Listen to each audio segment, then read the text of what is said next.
That's her.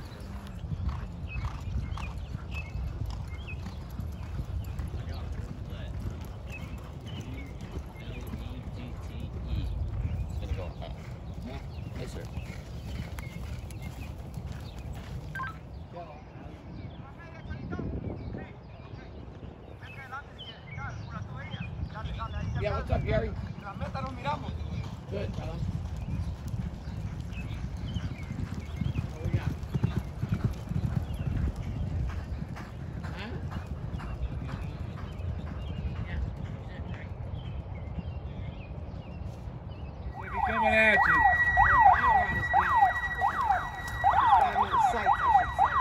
Great. Yeah, she's doing fantastic. Loved her breeze this morning. She's just, you know, a pleasure to train. She was push button. We went out there looking for a 49 half mile, and that's exactly what she did. She picked it up nicely down the lane, galloped out with great energy around the turn, and came back in good shape. So really pleased with the way she came out of the Ashland and the way she's training since she got here to Churchill.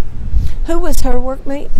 She was on the outside of Ghazali, a recent maiden winner. What can you say about Malathaat, that 4 for 4? She's a terrific filly. She's very talented. She's got a lovely disposition. She's been just a pleasure to train, and she seems like she just keeps getting better and better. And further is also good for her. So very happy with her coming off the bench and being able to win the Ashland, and hopefully make another move forward here. Yeah, and there were nice fillies in the Ashland. Yeah, she had a lot to do turning for home. You know, with a short run to the wire, but she really finished up strongly, and she likes to win.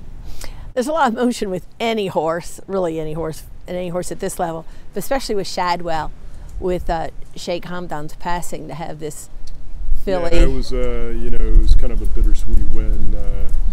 You know, we thought a lot of this filly, and you know, she was originally going to run in the Gulfstream Oaks, and with the passing of Sheikh Hamdan, Rick Nichols wanted to have a 10-day mourning period without any runners, so that's why she ended up in the Ashland. And it was an emotional day for the Shadwell team, with her and Ghazali both winning that day. I think it was you know, it was, like I said, bittersweet. You know, we're fortunate to have her, and having trained her mother, Dreaming with Julia, it you know, makes it even more exciting for us. Okay, a month ago you really didn't have any Derby horses, and now you have 4. So I guess I mean, did you think a month ago, you know, I've got multiple Derby horses, people just don't know it yet? But did you feel you did? We felt like we had a couple of chances. I didn't see 4 happening.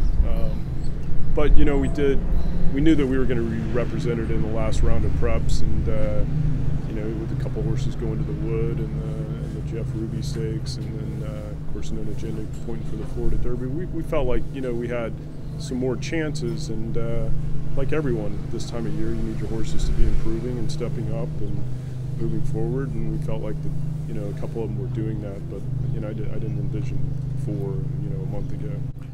Could you just kind of go through each horse and talk about, and 3 of those horses, Sainthood, I think, being the exception, it showed a favorable improvement when you added blinkers, I think, on 3 of them. Yeah, well, you know, known agenda is probably the blinkers has made a big difference. It's allowed him to get involved in the race a little earlier. The thing I liked about the Florida Derby is he was stuck down inside for a good portion of the race, and that didn't seem to bother him. Where I think earlier in his career, for example, in the Remsen, he was reluctant to really get up in there and establish position when he was on the inside. So I think the blinkers have really helped focus him and get him involved in the race a little more. We saw a similar improvement with Bourbonic. You know, he's improved a lot with the blinkers as well. And Dynamic One is one that we kind of felt like even early on he might benefit from some blinkers, and I do think they've helped. He's still one that you can see his first few days here at Churchill. He's kind of taking in the sights and looking around. He's always got his ears up, looking at everything. So you know, I think the blinkers have helped quite a bit. That would have to be quite a finish for you. I mean, a lot of fun watching that. You know, your 2 horses there, head apart. Both of them were sort of lightly regarded, and you know, we felt like Dynamic One was under the radar. We'd seen him train much better than his past performances had suggested, and his debut, he went completely wrong at the start. In the second race, from a poor post position at Gulfstream, he made a pretty good run that day to be second to the eventual Fountain of Youth winner. So we felt like that was maybe a better race than it looked. And once we got him to Aqueduct, the mile and eighth maiden win, felt like that's what we needed to get us to the Wood Memorial, and he almost got there that day.